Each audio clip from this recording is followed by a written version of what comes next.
जे अगवा वारो वाक़ियो जेको पेश आयो आहे उन खां पोइ असीं ख़ैरपुर जा सहाफ़ी पाण खे अदम तहफ़ुज़ जो शिकार सम्झूं था पिया ऐं ख़ासि तौर ते उन जी जेका वीडियो वायरल थी आहे जंहिंमें जेको आहे उन जे मथां जेको आहे सख़्तु तशदुद जेको आहे करणु पिणु ॾेखारियो वियो आहे उन सां हिकिड़ो ख़ौफ़ वारो अमल बि जेको आहे तारी थी वियो आहे। रियासत जो चोथों थबो थिए थो जर्नलिज़म ऐं जर्नलिस्ट जेको आहे मुआशिरे जूं उणायूं उहे जेका आहे पंहिंजो ऐवाननि ताईं जेका आहे पुॼाए थो, आवाम जा मसइला हल करे थो। जॾहिं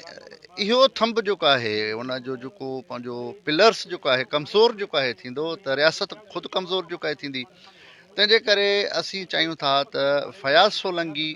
खे हिकदमि जेको आहे पंहिंजो आज़ादु जेको आहे कयो वञे, न त ॿी सूरत में असांजो जेको एहतजाज आहे उहो शुरू थी चुको आहे ऐं उनजे आज़ादीअ ताईं जेको आहे उहो जारी रहंदो आहे। बाला अख़्तियारियूं इन तरफ़ ख़ासि तवजो जेका ॾियनि, फयाज़ सोलंगी खे आज़ादु कराए ऐं सहाफ़ियुनि में जेका पैदा थियल अदम तहफ़ुज़ जी जेका कैफ़ियत आहे उनखे ख़तमु कयो।